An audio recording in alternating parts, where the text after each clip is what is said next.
এটি হলো এই রাজ্যের সবথেকে অলস মৌমাছি, কারণ এই বছর তার বয়স 20 বছর হয়ে গিয়েছিল।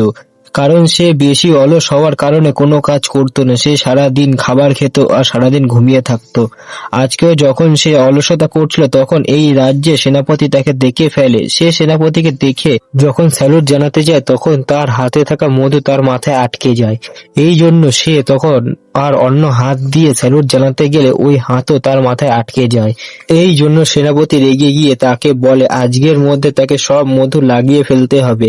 এই বলে সেনাপতি সব মৌমাছিদের নিয়ে মধু সংগ্রহ করতে চলে যায়। এই ফাঁকে মৌমাছি যখন মধু লাগানোর চেষ্টা করে তখন মধু আঠালো হওয়ার কারণে তার হাতে লেগে যায়।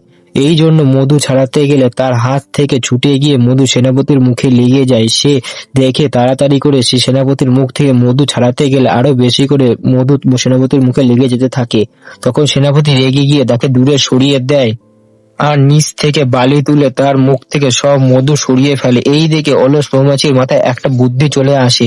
সেও তখন নিচ থেকে বালি তুলে নেয় আর হাতে লাগিয়ে ফেলে আর দেখে তার হাতে মধু আটকাচ্ছিল না। সেই দেখে সে মধু লাগাতে গেলে তার কষ্ট করে লাগানো মধু গলে পড়ছে। সেই দেখে তার মন খারাপ হয়ে যায় আর সে ভাবতে শুরু করে সে কি করে ভাবতে হবে। তার মাথায় একটা বুদ্ধি আসে।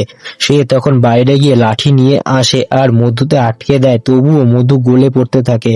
তখন ডাল গুলোকে ফেলে দিতে গেলে সে দেখে তার পাখার হাওয়াতে মধু শুকোতে শুরু করে। তখন সে নিচে পড়ে থাকা মধুকে পাখার হাওয়া দিয়ে শুকিয়ে ফেলে শক্ত করে দেয়, যার ফলে সে তার জীবনের প্রথম মধু লাগাতে পারে।